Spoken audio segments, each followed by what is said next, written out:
नमस्ते, मी शांभवी साळोखे. शनिग्रहाची 7:30 आली, की सगळेजण खूप टेन्शनमध्ये दिसतात आपल्याला, की शनीची 7:30 चालू झाली. आता काय होणार? आता माझं जीवन लाईफ उद्ध्वस्त होते की काय? इतपत विचार करतात. पण तसं नाही आहे. समजून घ्या, थोडंसं समजून घ्या, की शनिग्रह जे आहेत, हे न्याय देणारे देवता आहेत. सो शनिग्रहांच्या 7:30 किंवा फेऱ्यामध्ये आपल्याला काय जाणवतं, की आपल्याला काही लोकं तुटलेली दिसतात. पण तुम्हाला ती नाती तुटलेली दिसतात. पण तुम्हाला हे समजत नाहीये, की जेव्हा ही नाती तुटली, ते फेक नाती तुटलेली आहेत तुमची. तुम्हाला लोकांचे खरे चेहरे आपल्याला ह्याच 7:30 बघायला मिळतात. त्याच्यानंतर शनी हा न्यायाचा देवता असल्यामुळे तुम्हाला खूप काही संकट तर देणार आहे, कारण की फ्युचरमध्ये येणाऱ्या खूप साऱ्या गोष्टींना तुम्हाला ते रिसीव्ह करायचंय.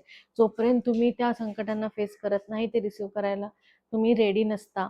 शनिग्रह आपल्याला आपल्याला योग्य ती दिशा दाखवत असतो, योग्य ती लोकं दाखवत असतो आणि योग्य ते मार्गदर्शन करत असतो.